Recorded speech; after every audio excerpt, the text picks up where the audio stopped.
Right. Well, thanks for Oh, coming on and doing this. I really thanks for appreciate it. having me, Paul. No, not at all. And for anyone listening, my audience, they probably have probably come across your work already, or at least seen you in perhaps in the chat on a regular basis or in the comment sections. You yourself obviously have been kind of on the internet for a while. You have your own YouTube channel, Beck from Oz, and you post quite a lot of things on there, but mainly UFO phenomena. And we kind of had an interesting conversation just a few nights ago. I think maybe it was like 2 or 3 nights ago now. And I kind of reached out to you saying, you should come onto the channel. You should share what you found because you've got some really great videos, which we're going to get Mm. into today of very um, familiar UFO sightings, shall we say, the orbs in the sky phenomena. And I'm always thankful to kind of speak with people who kind of like boots on the ground, looking for this stuff to prove to other people it really is happening. We're not just making this up because I've witnessed these things myself, Mm. you know. And when I saw your Mm. video where you it literally danced in front of you, I was like, that's Mm. exactly what I've seen. And finally, we've got it on camera. We've got him. We've got the evidence. So thank you, first of all, just for what you do in general online. I appreciate it. And thanks for coming on today just to share your testimony with my audience. So we'll get straight into this. We kind of have a bit of a loose plan, don't we? Some Yeah, discussion points. well, you helped me out a lot by that little bullet point you sent me. It's made it a lot easier to Yeah, to try and condense what I'm going to try and get across. So yeah, good. Yeah, thanks so for like I that. said, no problem. Like I said, I listened to our last conversation. I kind of heard all the points you had to make. And I think we've got a bit of a coherent show for the guys today that we can kind of get through them. And We I hope suppose so. my first question to you, Beck, really is, um, what would you say your first encounter with the spiritual world was, and how did this experience follow you throughout your journey to God? Yeah. It was good to reflect on it again, Paul, after we spoke, because it was something I hadn't thought about for many years. I'd locked that one away. But my first encounter was when I was 6 years old, and it was a physical and a spiritual encounter at the same time. And it's something I don't really want to sort of talk about. However, I knew then that there was, things beyond my understanding, and I knew that it wasn't just, something that I'd made up. And being 6 years old, of course, I didn't tell anybody, nobody at all. And the only person in my whole life that ever spoke to me about the Most High, our Father, was my grandfather, who was Mm. my father. Um, anyway, so that encounter, I will just say too, my mother was into not my mother, sorry, my grandmother, who was my mother, was into witchcraft and reading tarot cards and stuff like that. So my first encounter was in their house when I was 6 years old. And then 2 years after that, I was in bed with my grandmother and she died while I was Mm. with her. She was telling me a nursery rhyme and she died. And I wasn't that close to my grandmother. She was my mother, mind you. I was told these people were my parents. And I was left with my grandfather. So, really, then another year passed after she passed away, and he killed himself because he could not deal with it. Mm. Now, what I think these dark entities do is they seek out people who are traumatized from a young age from something that a part of them's been taken away.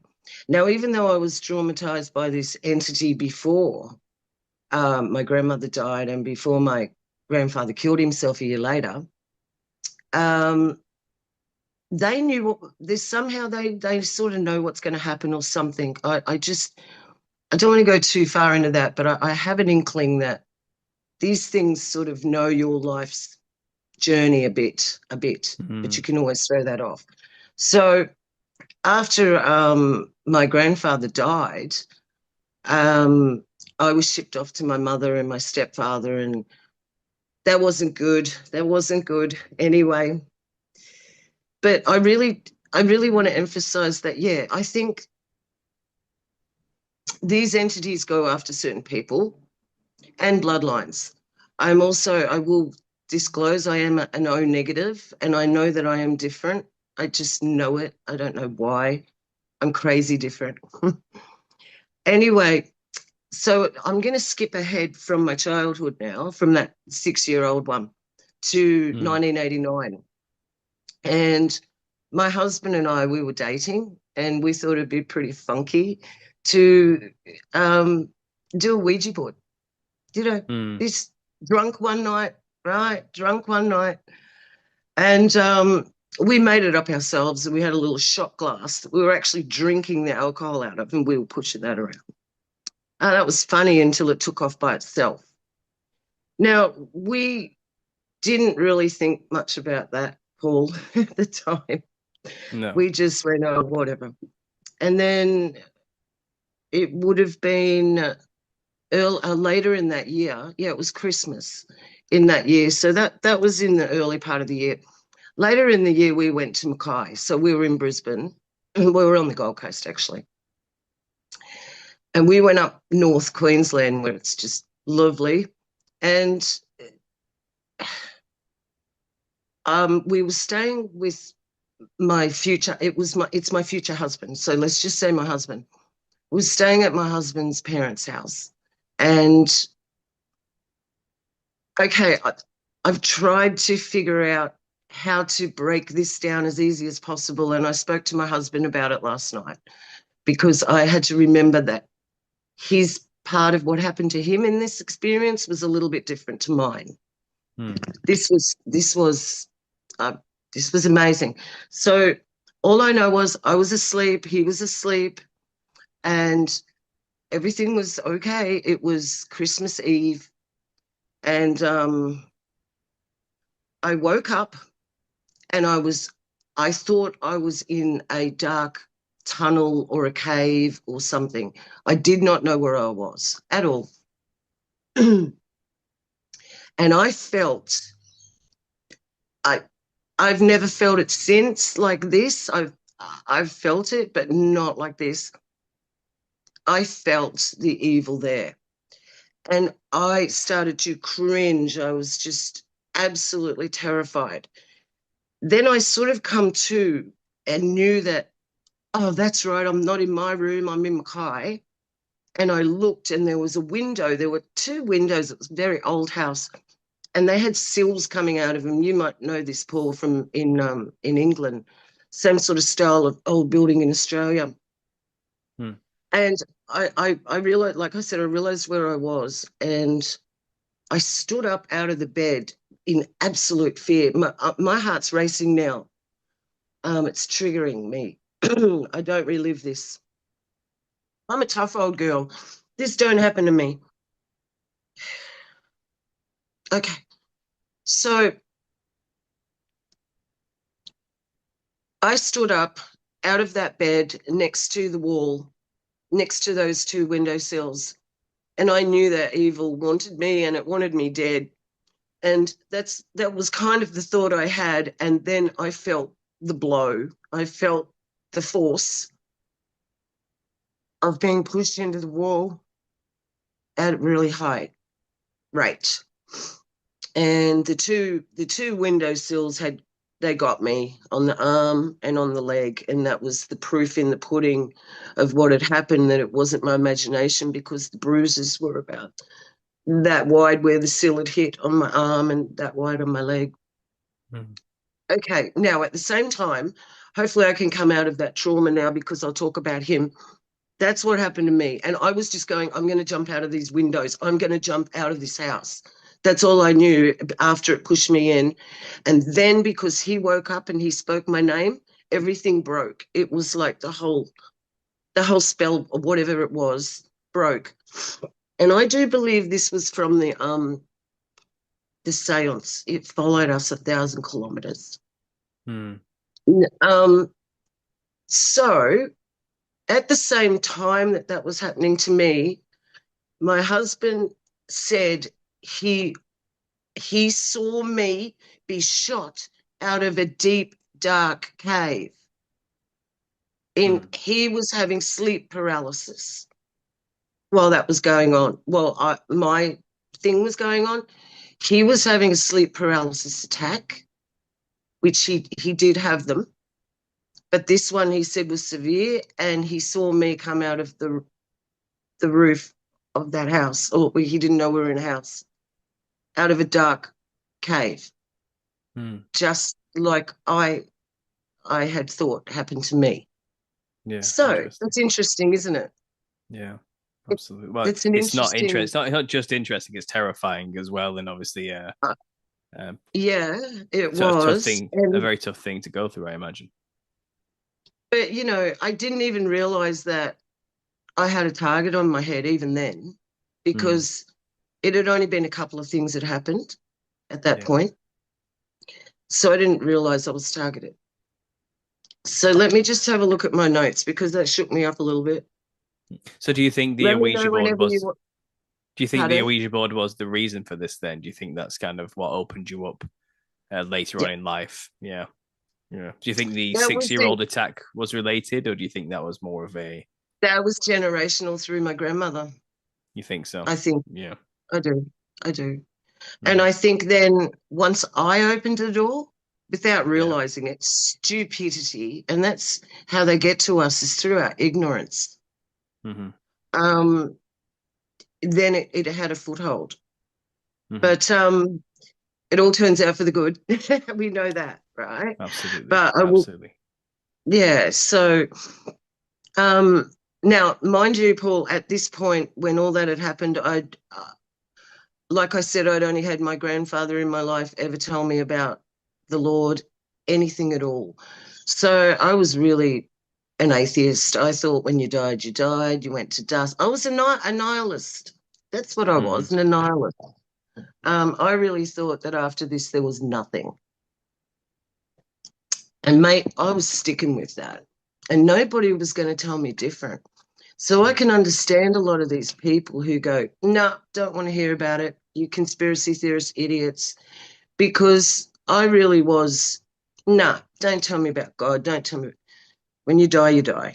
So I've got, see, they knew, they must have had an inkling, the dark force, that some people are chosen because it said he, the Bible says he calls everybody, but it's like only few will answer. But then there is another scripture that says few are chosen. Hmm. So I don't sort of, it's something I'd like to study out a bit harder too, you know? Sure. So, Yeah. Yeah. yeah.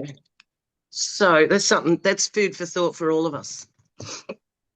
I'm just going to have a look at these notes I wrote here. So Sure. after that, I'm going to keep that attack there because I don't want to trip out again. Of course. Um, yeah, that was enough of that. So that was 1989. My husband and I weren't married. We just started dating. And then we moved to Mackay. We moved to the place where the attack happened, Hmm. right? And then 5 months later, in 1995, I got born again. And I got born again through, I was a singer in rock bands. I'm a musician myself, Paul, so I didn't tell you that. And Hmm. uh, what happened was my drummer in the band, he was this conspiracy theorist, and I'd never met one before. And after band practice, he'd say, "Hey, stay back and, you know, I want to tell you some things." And he did. And I don't know, you being in England, you might have heard of Barry Smith. Have you ever heard of Barry I'm afraid Smith? not. I'm afraid not. Okay. No. Yeah. Okay. So he was a New Zealand based conspiracy theorist pastor. Hmm. And in 1995, I started watching his videos that my drummer gave me, and I got born again overnight. I asked the Father if he was real, and I can tell you that night I had angels saying, I'd never even read the Bible, and they were saying Ephesians 5:7, and I was hearing scriptures in my mind. Like, I didn't know. I said to my husband, something's going on. I asked the right question. So fast forward again to um, 5 months after I was born again, my husband and I got married. after 6 years. And then at the end of that year, we discovered he had a brain tumor. Mm. And he started going blind overnight. That's how we discovered it. So that was a miracle in itself because there's a whole story there I could go on with, but it's so many things have happened. I want to keep this more at the, you wanted to know about the supernatural phenomenal. I could go on about Father's miracles all day, and maybe we'll do that another time, you know. But I'm going to move on to the attacks that I've had. So after we got married, we were in Mackay and I got born again. Everything was going great. And then we went on a camping trip to this place called Mount Kathu, which is about 100 kilometres northwest of Mackay. Now, I was really naive to all the, let's say, what we know now about the Masons and their sacrifices in high places. Mm. Well, we went camping with just my two children, my husband, and our best friend. And that night, everybody went to sleep. Us four were in our tent, and they went to sleep straight away. And I was just listening to the crickets and just enjoying myself beautifully. And next thing, yeah, I had a hand on my throat, and I realized, hang on, how come I can't breathe? Because, you know, obviously there's nobody there. And it started choking me. And I was going, I was just trying to do anything. It was panic. It was panic. And it went, shh, shh, he, like that real high witchy. But it went, Mm. shush, shush, shush, he. And then it went in hard. And I tell you, when you think you're going to die, you want to know Jesus, because I went, Jesus, no, and it, boom, it did go.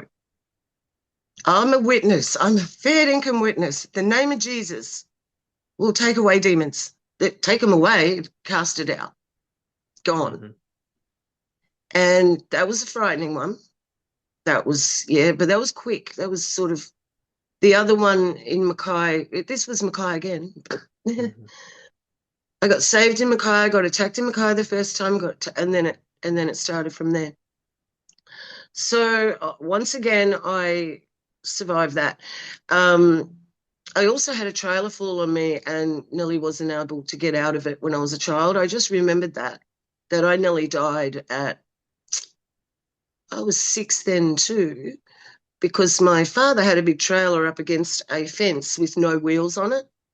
And my cousin and I were playing ball and the ball went under and somehow I knocked the trailer on me, but it was a double big car carrier one. And Mm. he was shocked and standing there, and my stepfather walked out and he saved my life.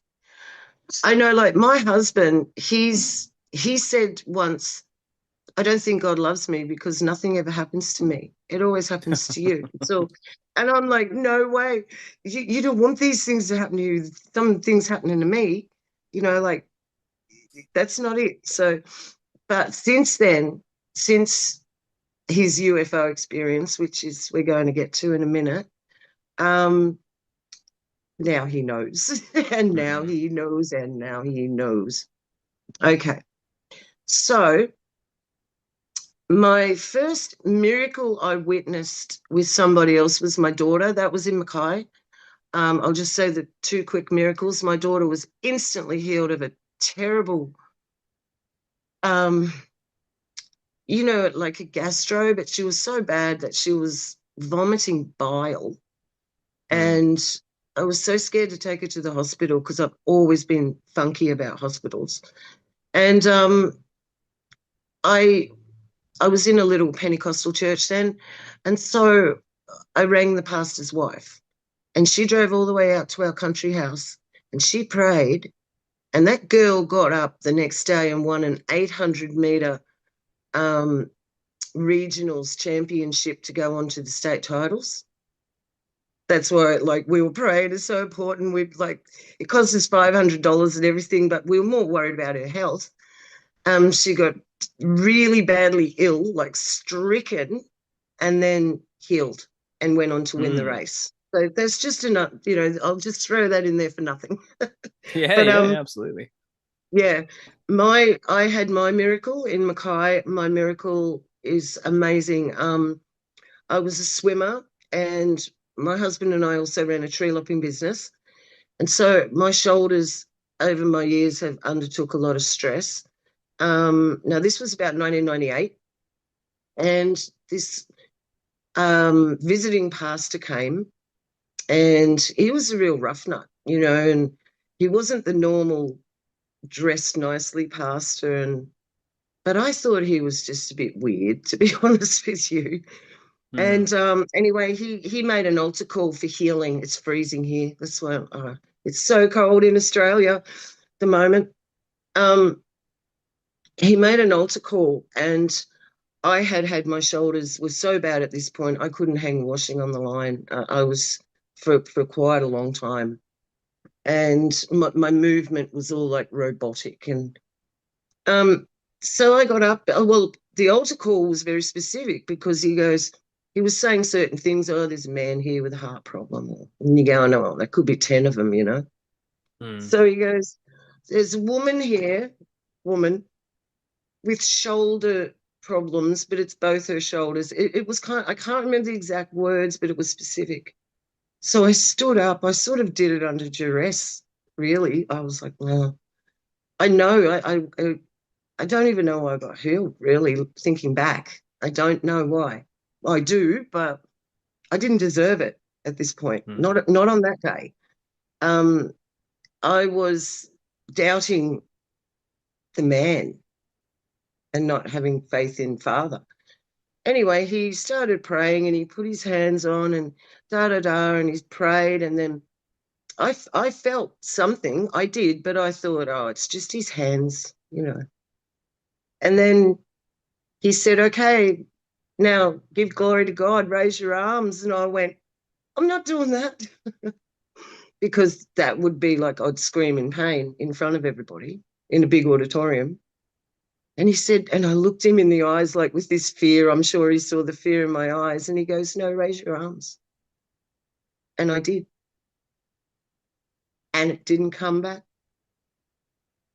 So I don't know if you've had any healings, Paul. Not that I'm aware of. I mean, No, I feel like I've always been looked after my entire life by some hidden force that I can't really explain. I've had that kind of experience. Everything yeah, has always seemed to work out quite well when it seemed like it was just going to go absolutely south to the worst possible conclusions. It always actually works out quite well, and in some way I gain, and that's always a phenomenon I've kind of witnessed throughout my life. Like, and I always say, like, I don't understand how that worked out. They should not have worked out that way. I've had plenty of those moments, but no miraculous healings in my life. But I'm young. I don't think I've really experienced much damage yet to require healing. I get my knee acts up a little bit every now and then, and I have hemochromatosis, so if I have too I much know. iron, I have problems. Mm, But mm, I mean, I was looking to catch. I think it's a miracle I caught that early because most people catch that when they're too late and the liver's already damaged. I'm young, of course, it very early, and now I can live a full, healthy life, yeah, keeping it under control, and there'll be no issues or health complications for me as a result. So I consider yeah, that a miracle in its own its own respect, to be honest. Um, absolutely. but nothing like hands healing for me yet. But I'm open to it. I'm not saying I think it's possible. I think all things are possible through God. I don't think the gifts of healing or anything like that has ceased. Why would it? No, no, it Absolutely no, didn't. No, no. no, this is proof. Like it didn't. Nothing ceased. But see, you said the magic thing. You said nothing's happened. You're 30. I'm 60 in November. This started happening to me when I was 30. Hmm. All So of it's right around the this. corner then. It'll be soon enough, no You're next. doubt. Yeah, I'm next. No, so you're next. Okay, so I'll continue. Um, yeah, I said about that. Now, yeah, so after this is how I wrote this too. It's quite funny.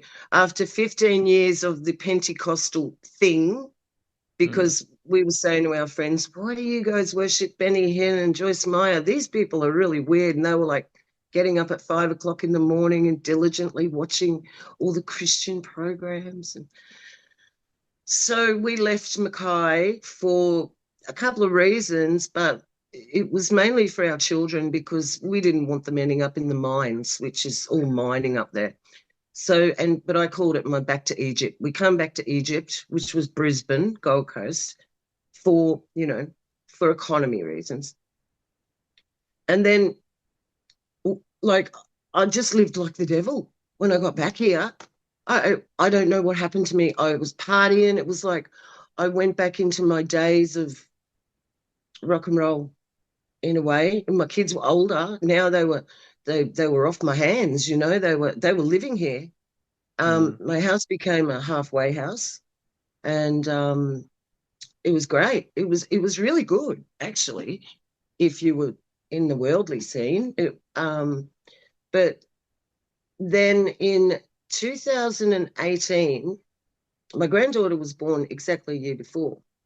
And in 2018, I was helping my daughter prepare for my granddaughter's first birthday. My first granddaughter, my first grandchild. It was a big deal to me this day. And I'll never forget it. It was the 13th of January, 2018.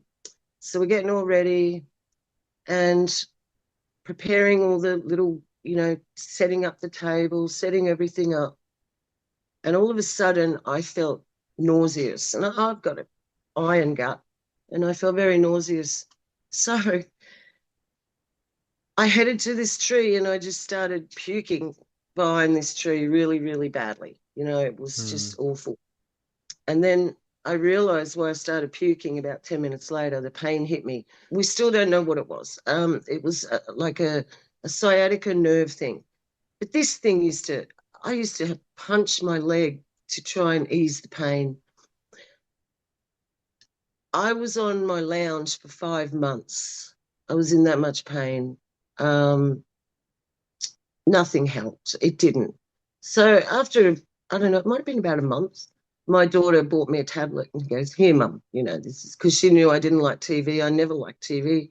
Back in the day, we didn't have a TV in Mackay. So I kind of kept the media programming at a minimum, if you know what I mean. Mm-hmm.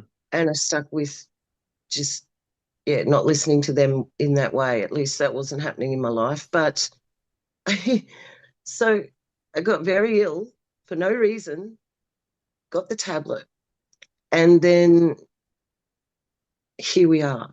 Now, however, as I said, I did have a history which I just kept forgetting. In 1989 and right back then, 1905 when I got saved, of Barry Smith, and knowing about the Illuminati and the Freemasons and all the dark elements of witchcraft too. I was learning. That's where I learned it, and then just forgot about it, which you shouldn't. And then that happened, and then I'm back in the rabbit hole. It was like a time warp, I suppose. Mm. And um, so that was on the 13th of January 2018. I'll just fast forward for a sec. On the 13th of January this year, my husband had a heart attack. Just about died right here, right in front of me. And he was supposed to be at work at that day. And if he would have went to work that day, they might have found him because he would have been up paddock by himself. And it was only because our grandson was staying over an extra day that he was at home. And yeah, I will cut a long story short. Um, the Holy Spirit told me, get aspirin now, which I did, put them under his tongue before anything, watched him go in and out, you know, yeah. Um, oh, that's a hard one. I don't want to see that again. Righto. And called the ambulance, and here we are. He had a stent put in. It was 90% blocked on one side. He's a little fellow, so don't ever think it's just fat people that have, and he's not VC'd, nothing of that. So a heart attack can happen. Yeah, he's in his early 60s, but he had 90% blockage on one side and 40, and he's still got 40 on the other. So I'm keeping an eye on him. And I caught him eating biscuits last night, like sweet biscuits. And I got pretty angry at him. Mm. But so yeah.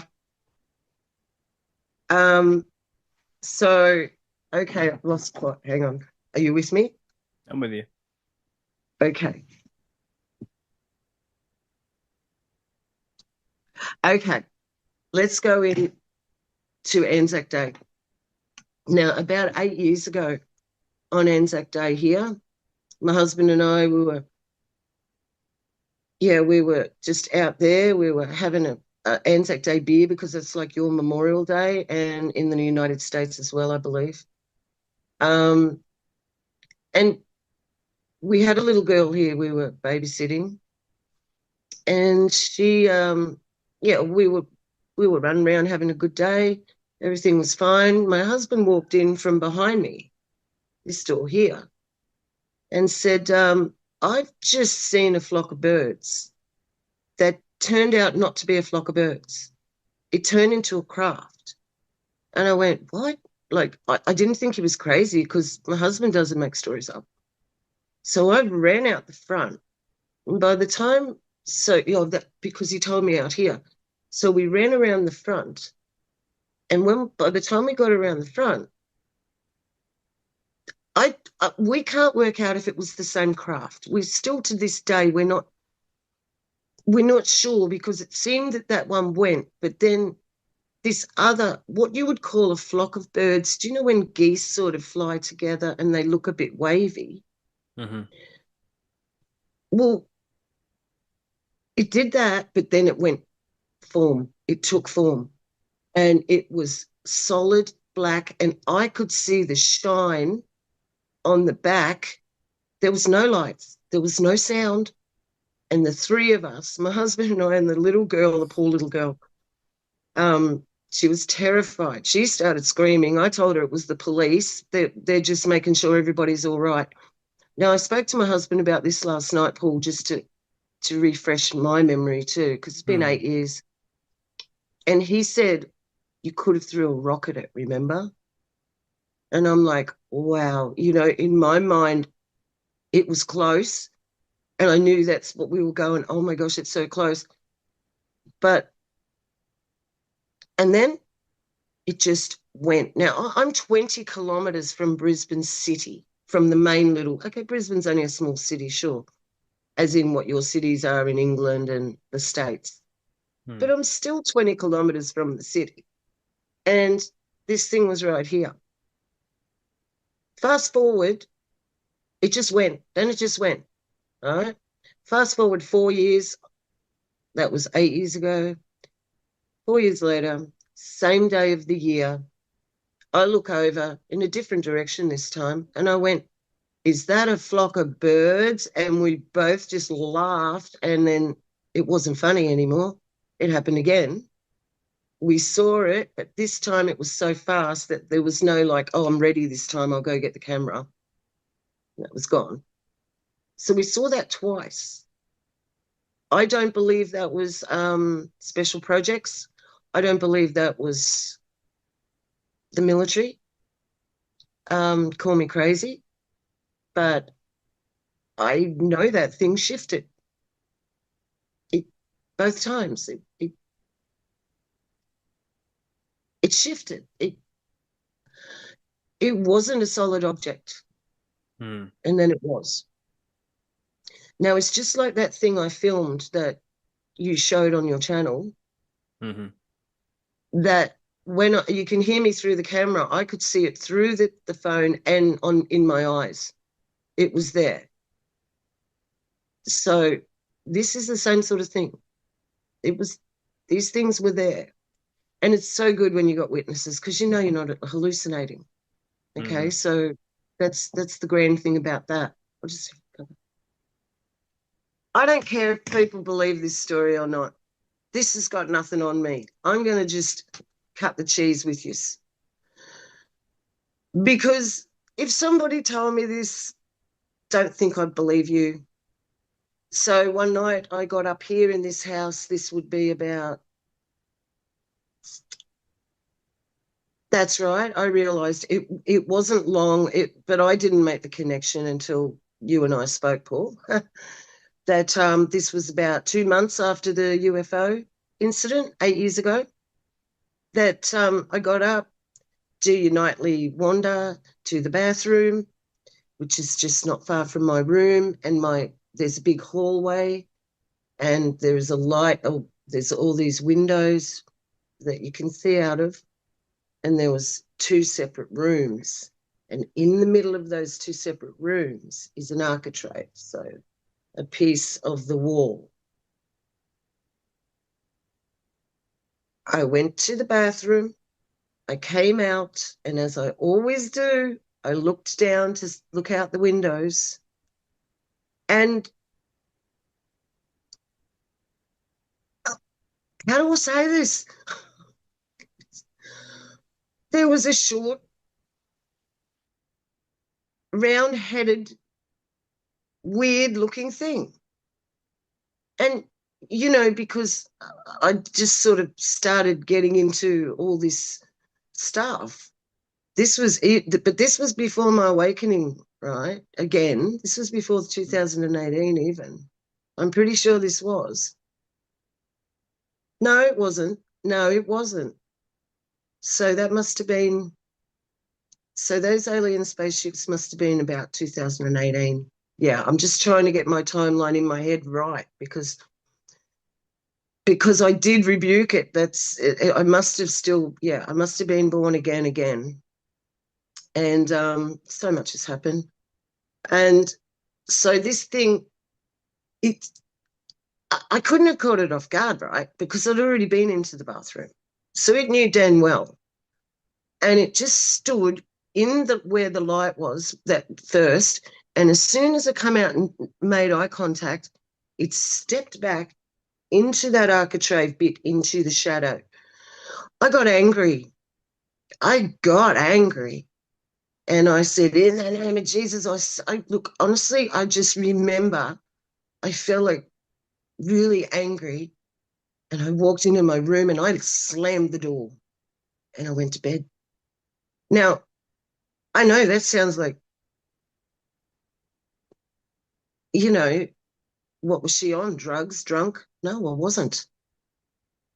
And that thing was in my house. And I'm not worried about it. I've never been worried about it a day after that because I know these things come everywhere. They just manifest anywhere. So it's not like, oh, it's this house. There's something wrong with the house. I don't believe in that, guys. I believe these things come and go many places. They travel. Mm-hmm. So that was a beauty. I bet. That was instantly wake the husband up and go oi oi oi, and yeah, there's something out here. Even yeah. Yeah. So Um, so I mean, it seems like you know having these spiritual experiences very early kind of have only intensified as you've gotten older, yeah, and it's like it seems like every time you have a step forward into regaining your faith as well, it's when the attacks come back even harder. Because you said you had, like I said, a bit of a falling back into the world after you moved away from that place, the mining place. Then it seems like you were stopped in your tracks in about 2018, from the story you're telling me, with this terrible hip pain that just put you out, just flat out on your back for 5 months. And obviously, your daughter then said, "Why didn't you look into some of these conspiracies again?" And it seems like it got you straight back into the faith and the truth. my daughter said, "Hey, mum, you should start a channel because people would probably love listening to your shit you ramble on with."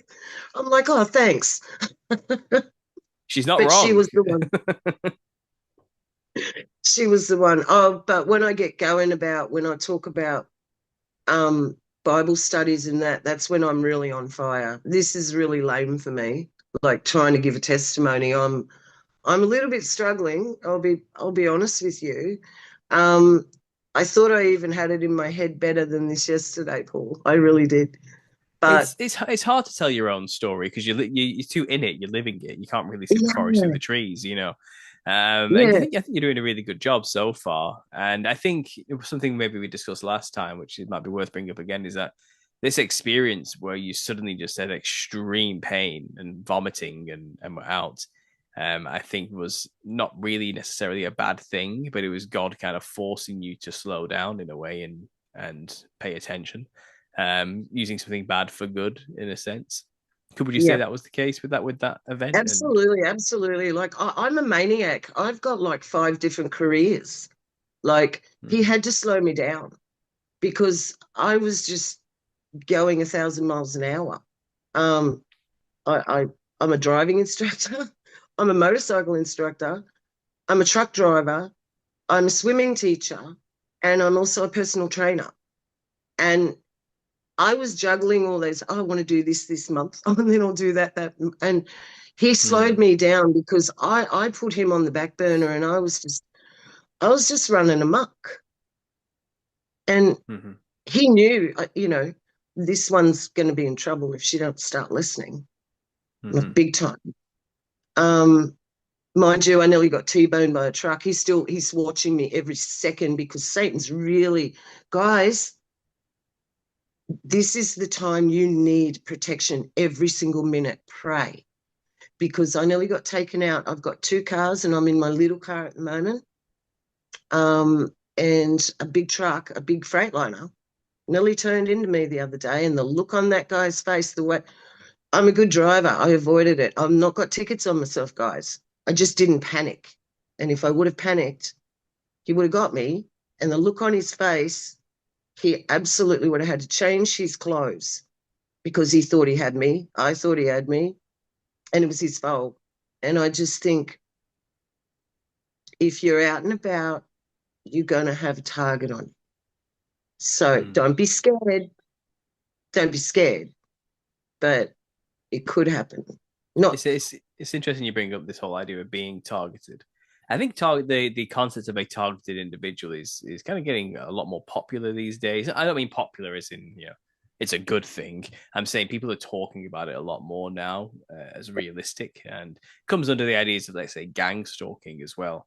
It sounds to me like yes, you may have been more spiritually targeted by demons, exactly. basically, and I think Exactly. in a way, anybody who's for Christ and outspoken about it is targeted by demons heavily. I mean, Right.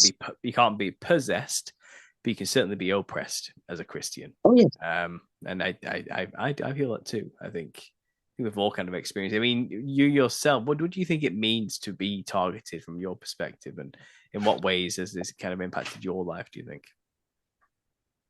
For me, I know exactly what you just said is correct. It's a spiritual targeting. It's been there since birth. Hmm. Um, and like I told you, father was the father to the fatherless, which was me. And so it means to me that I was born in the good bloodline, I believe. Like I chose, even if I was born in a bad bloodline, I've chose to be in the kingdom. And so it means to me that no matter what the kingdom of darkness had for me, it's not going to win. It's not going to Mm-hmm. prevail. And Amen. the amount of times I've nearly died, we haven't even gone into that. Falling off cliffs and nearly, not, yeah, but that's it. I've lived recklessly, but I've had a really full life. I've been an abseiling instructor as well. Um, and I often wonder why I chose that, all these things. Why did I choose danger anyway while I was targeted? Mm. I didn't want to tempt God. It wasn't like that. But once I sort of realized I don't do a lot of the things that I would have, like I would swim anywhere. I mean, I'm a diver as well. I would swim anywhere that I could even just a little bit see out of my mask. I don't do that anymore. I think that was a bit reckless. And, with sharks and places where crocodiles were and whatever. So I think we have to be very careful not to, I wouldn't say tempt God, but put ourselves in situations too that is just silly. And I've Mm. learnt now through time, I wouldn't say maturity because I don't think I've ever grown up, but I've learnt through time to be less reckless for those around me. Like I'm a grandparent now, five, I'm needed here.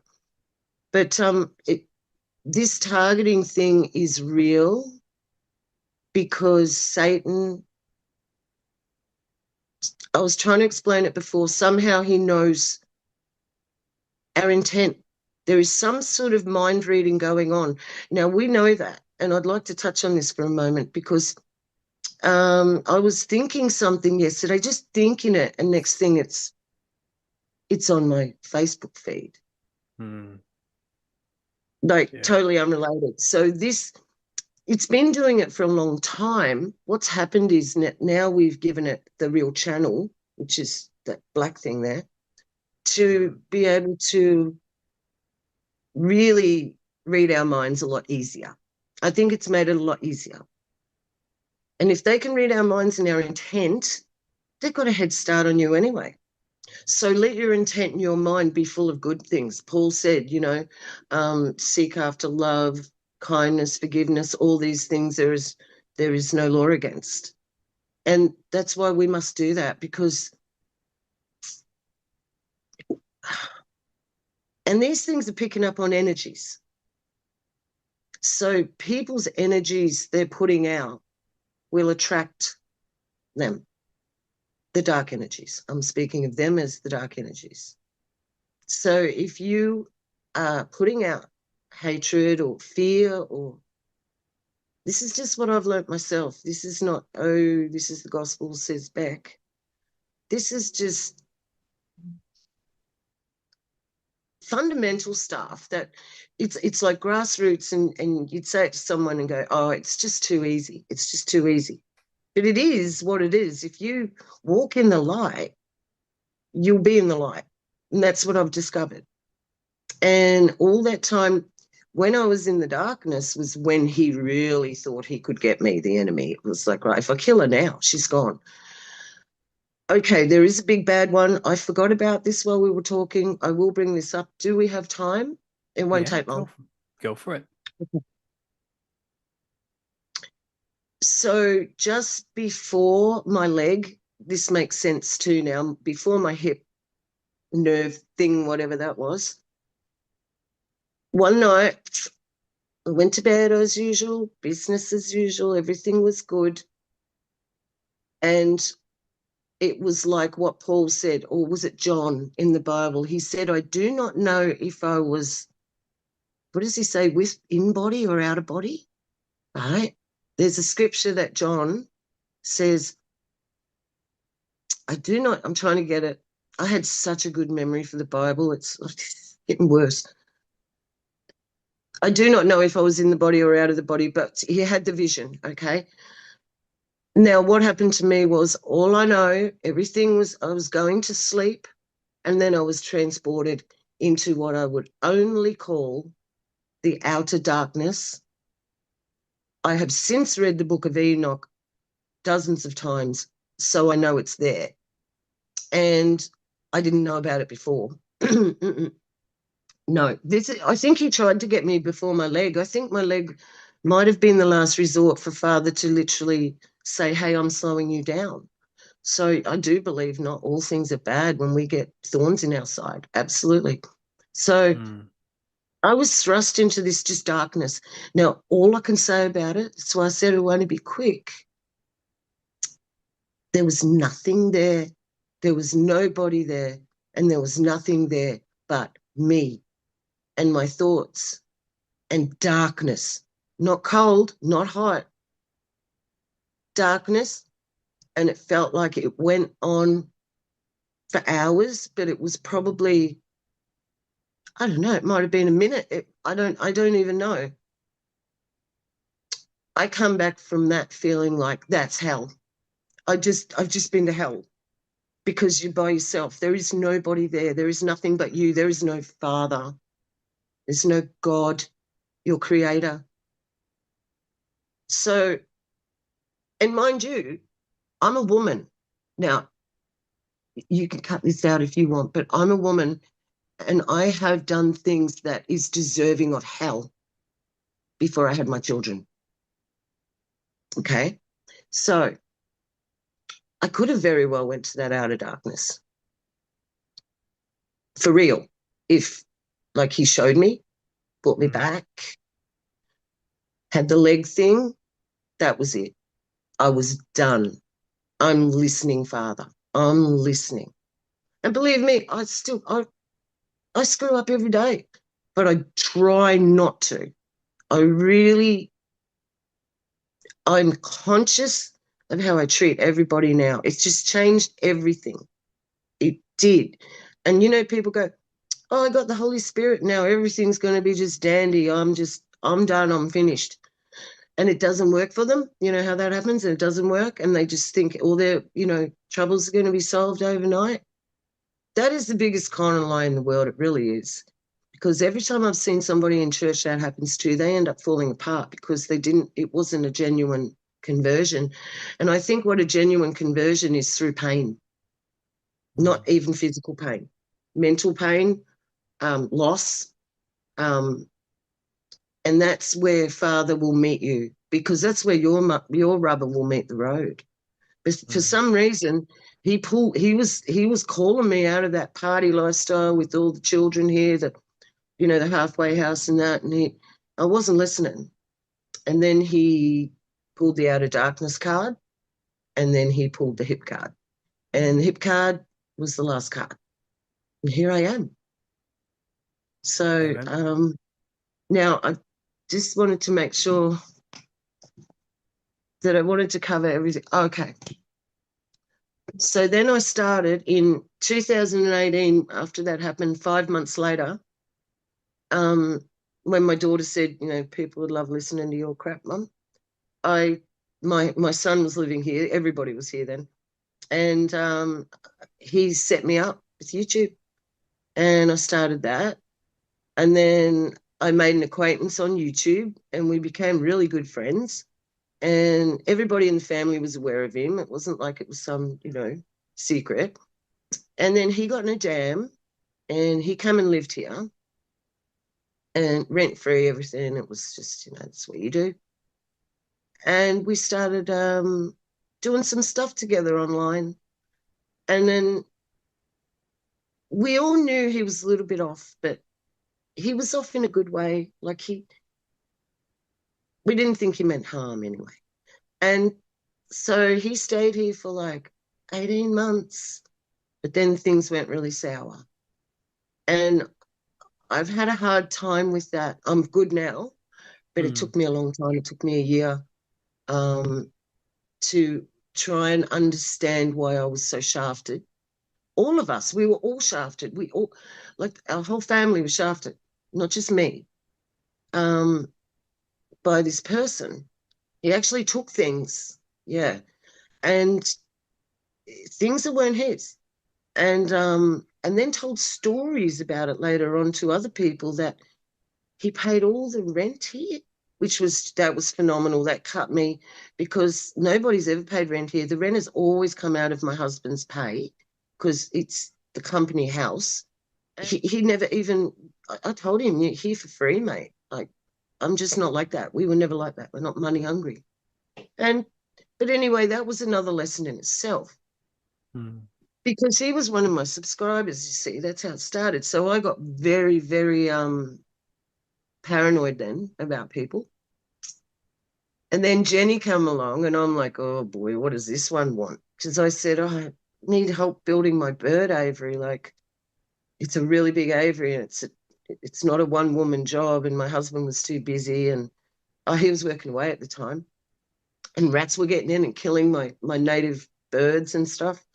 So she answered a thing that I put a comment just joking. Oh, I wish I knew a carpenter that was a chick.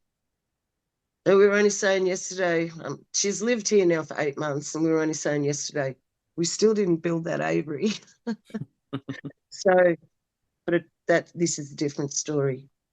She's, I got given, I was going to say it the other day to her, but I never did.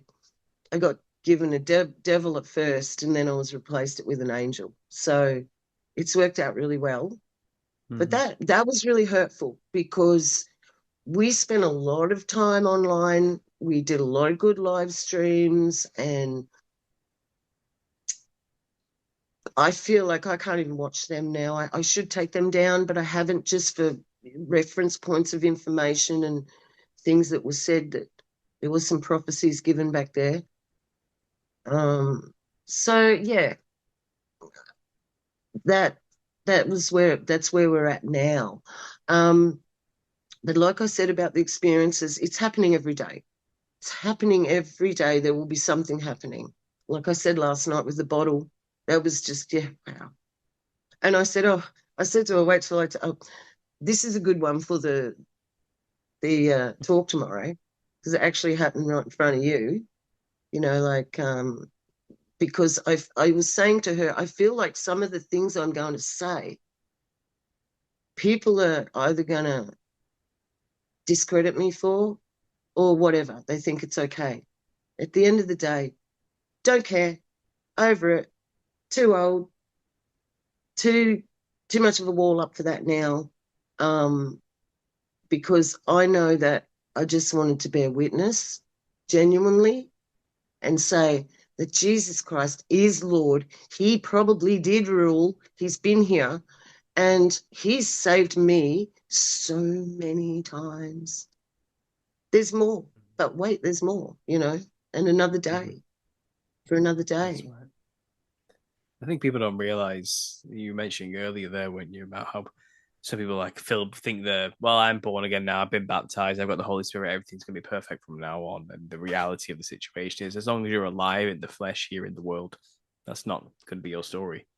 No, Um, and having God in your life or being in the kingdom, shall we say, or it doesn't mean prosperity forever and everything's perfect forever, or suddenly you're not going to feel any pain anymore. It's actually, like you said, it's actually the opposite. It means now you're in the middle of a war and you're a soldier and you're on the no, front line and you're just aware of it now. we all that's already it. were, but now you're just hyper aware of it. So there's no blissful ignorance anymore. And that comes with pain. With that knowledge comes more suffering, unfortunately. And I guess the comforter of having Jesus is that in spite of the pain, we keep the faith and we stay positive and we love anyway. And that's radical. That's radical in this world and this life. And it's not like, I mean, think of the Christians who were martyred and suffered greatly for their faith throughout history. Like, you're not promised perfection and happiness and prosperity and everything you ever wanted just because you turn to God all of a sudden and following his ways. If you want to walk That like comes later. Jesus, if you want to walk in his way, expect to get crucified. Do Oh you know yeah, what I mean? It's not like yeah, life suddenly doesn't just become perfect because you have God in it. That's not the no. promise. That was not the promise. That's not what Christianity is promising at all. And I think there comes a peace knowing that, in spite of the enemies, of the attacks, of the targeting, of the pain and the misery and the death and the illnesses and everything else in between, it's kind of God is still good. Like, in these kind of, the world is fallen. You're going to have to go through it. We have an enemy. We're in a war, but he's got your back. And there's these moments of, like I said, miracles that happen in between, where it's kind of like everything's chaos, but you're okay.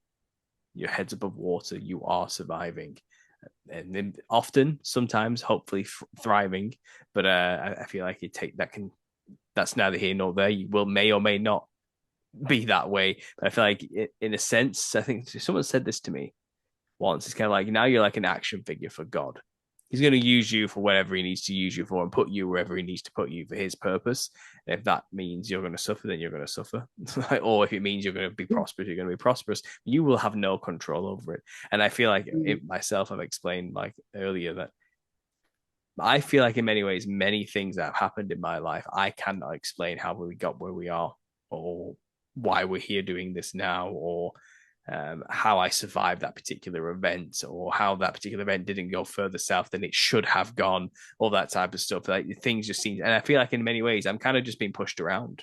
Like I mean, moved from one spot to another to do Yeah. whatever I need to do. Like he knows, like Paul, I need you here, and you're gonna just do what Paul does. But I need you doing that here right now for this reason that you know nothing about, to impact this random person you probably don't even realize you impacted, because I need them to go off. And it's kind of like, it's just that's all it Yeah. is. That's all it really being a part of God is, and I feel like being a part of His kingdom. That's what it is. You're subject to Him. You're subject to the King. And Yeah. it comes with a peace. But yeah, again, this idea that there's going to be no suffering, I've never understood that. I'm not worried now about the No. battles. I'm really not, because I feel prepared, because I'm not fighting them. Hmm. He's fighting them for me. I just listen. We just listen. Mm-hmm. If we listen, because you will hear the voice. I've tested this, unfortunately.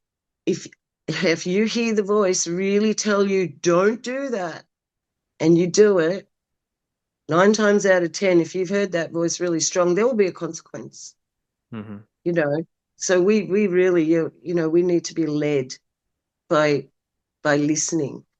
Don't be don't be, you know, what is it? Don't be hearers of the word only, deceiving yourselves, but be doers too. Like, Mm-hmm. um, I'm really big on, like, it's the little things we do. I've always thought this, though, even as a child.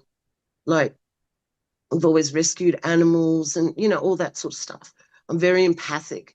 So it's the little things Father sees in your heart as well. It's not always the big meat steaks. It can be just the little peanuts sometimes that really mean stuff and shows your character. And, everybody has the capacity to work on their own character. So you don't have to go, this is the way I am, and I can't do anything about it. And if God can't fix me, then I'm done. I just don't go for that.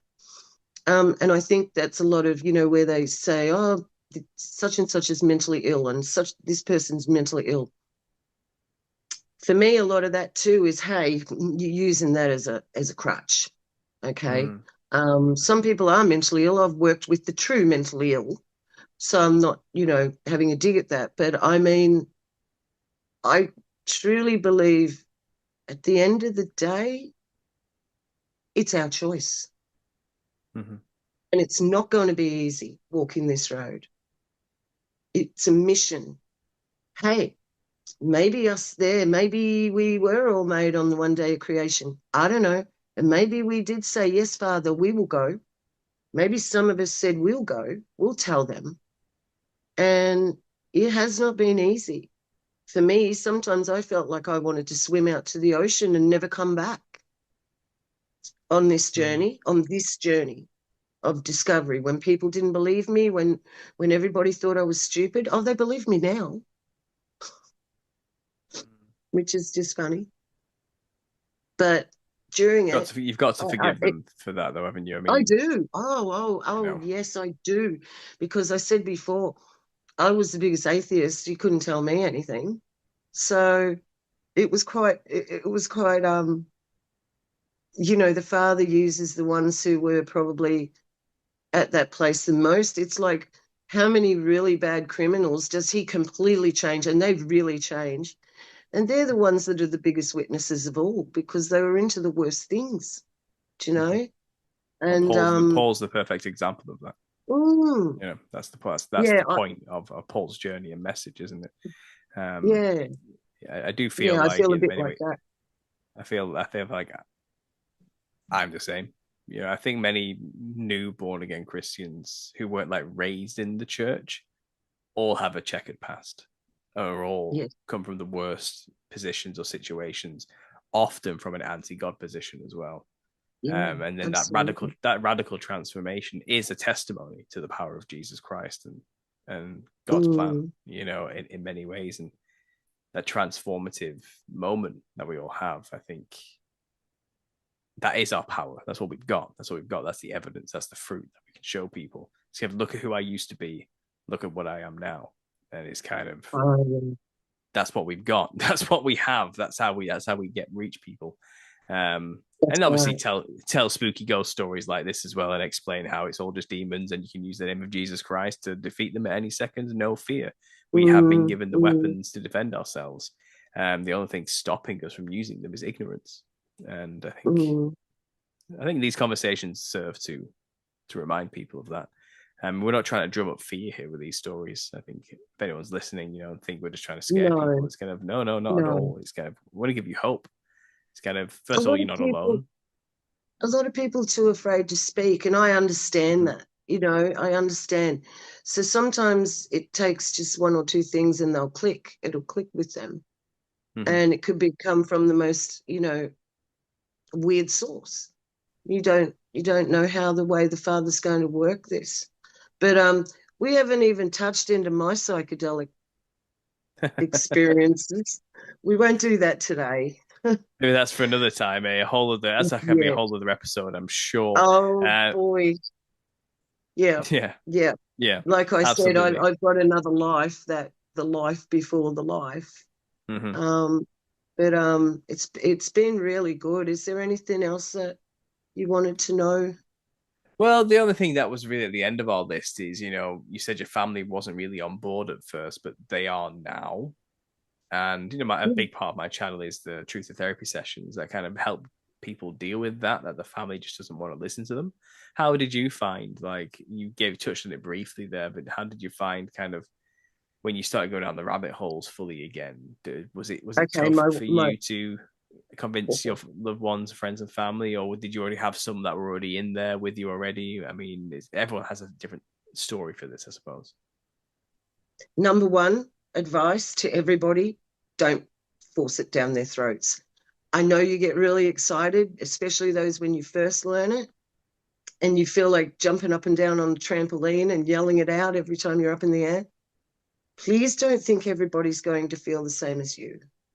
Um, and don't be offended when they don't, when they don't take to it, because our journeys are all different time. Um, I was a little bit, because we're such a close family, the four of us, that rough and tumble kind of family together, hard loving, hard living. And I thought that I could put them through anything, but I nearly sent them mad and myself the first couple of years because I was so passionate. Um, and my advice is, please be aware that we don't all operate on the same wavelengths, and the Father will show them at the right time. The more quiet you are about it and show it with your behavior, that's what's going to speak. That's your fruit. It's not, you can do that all day. The earth's flat. There's chemtrails. The Illuminati. It they're just going to go too much information, and some of them might believe you on a couple of things and not all things. Hmm. That's okay. I mean, everything's okay at the end of the day, because Father's got it. And what I've seen is, because of how the world's evolved now, is why that they know I was telling the truth. And that's all you've got to wait for, because it won't be long and everybody will see anyway. So Mm-hmm. don't ram it down people's throats. Like you say, Paul, just relax, have a cup of Relax, yeah, coffee, chill relax, out, and chill, man, I like the way you chill. say it's kind of they're going to find out eventually anyway, and Oh, I yeah, believe that. I believe that. I think everything's going to get revealed, that's and all happening you now. all you can do is have that early moment where you kind of explode and say, "I know all these things, and you need to know them too," and then inevitably they'll say, "Shut up," and then shut up and wait, okay, because And then it's go everything away. Yeah. it'll all come to pass, and they'll go, wasn't that guy talking about that like a year ago? Like, what does he know? And then they go back to you and say, what's going on? And they'll Mm. ask you because it's like, oh, They that will. guy. They've been thinking about that kind of stuff. Beck was mentioning something about this a year ago. I remember saying this. It's kind of maybe she does know a Mm. thing or two, and they do come back, and you're then the go-to source for that extra information. But like I said, do not force it on people. Um, I've got a whole series dedicated to that, the Tips for Truthers I series. know. But it's It's so good. I, It is I so need to. good. Yeah. What's the next Yeah. episode going to be? I can't remember what I've got lined up. I think it's something about conspiratainment is not the same as conspiracy theory. That's the next one Yeah, because that's different. there's a lot of podcasts out there that are not really there to teach you truth, but are kind of there to keep you wrapped in the mystery and to entertain you. Um, They're entertaining you with conspiracy theories. They're not there trying to teach you things and truths and that type of thing. And there's a big mm, difference. The History Channel is a good example of conspiratainment. You know what really happened at Area 51 is kind of like I that hate type that of stuff. show. You know, yeah, but I hate that's. that. But I think a lot of people don't realize that's not like the tip of the iceberg. That's the sky. It's not even a part of the iceberg. It's not that deep, you know. But I think a lot of people do Yeah, think they're getting into like mysteries and conspiracies, watching stuff like that. And the truth is, yeah, it's like you haven't even begun. Like you're not even on the iceberg. Like you're, yeah. you're chilling on a boat. You know what I mean? You have no idea what's going on, um, and that's the next tip I've got coming up soon. I'll probably flesh out a lot better than I just did in like 60 seconds there, but yeah, that's another issue I find quite a lot. A lot of documentaries out there on Netflix that people think are deep as well that have nothing to do with what we talk No, about. Like they're not they going there, you know. twist. No, they twist everything. No, no. Absolutely. So, Meg, is there It's anything you want to say to close this off? Do you want to let people know where maybe they can find you? Any closing messages? I would like to say that with these new glasses on of the millennial reign, everything is different. Yeah. That is my closing statement. And look at things through those millennial rain glasses. And yeah. Where they can find me, I'm pretty slow at the moment. Beck from Oz at YouTube. Beck from Mm-hmm. Oz at YouTube. I don't have any other platforms. I didn't muck around with any of those, but I am trying to get back into it. I would like to start live streaming again. I do have a lot to say concerning just biblical stuff. I don't want to talk conspiracy stuff anymore online much. That's why I don't Mm-hmm. mind coming on and telling you this stuff, getting it out there, and then I can say to people, well, if you want to know what I'm about, just go watch that interview. Do you know what I mean? Like, and then get that all out there. But I would like to do my own live show where people can um, ring in and give their testimonies, their miracles. I Mm-hmm. want to get people encouraged and excited about what's happening. We're not going to die. The world's not going to blow up. It's not going to be tribulation like they think. Yeah, we're going to go through some stuff. Mm-hmm. However, I think we got a nice little surprise, you know, Yeah.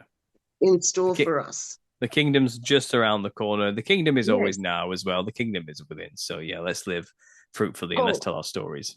Yeah. oh, the kingdom is in the north. He's in the north. Are you going to hide that icebreaker? Are you? You go in there. Um, well, Yeah. we'll see how that all pans out, won't we? That's definitely Uh, that's a whole conversation for another time. So Beck, thanks for that's doing right. this. I really Thank you appreciate so it. much. You did a great job Thank you. sharing your testimony. I know it's a lot to get out there. I think the audience can really get something from this as well. And I will So, close this by playing a song by your son. Do you want to just quickly introduce him, and we'll close this out yep. with his music? Okay, so this is one of the songs, can't remember the ones I sent you, by the Messy Gentleman. He's a very accomplished, all-rounder good musician. It's my son. Excellent, Beck. You must be very proud, but I'll play that for you now. And yeah, thanks for listening. And as always, God Thank bless. you. Bless everyone.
I want you to get together.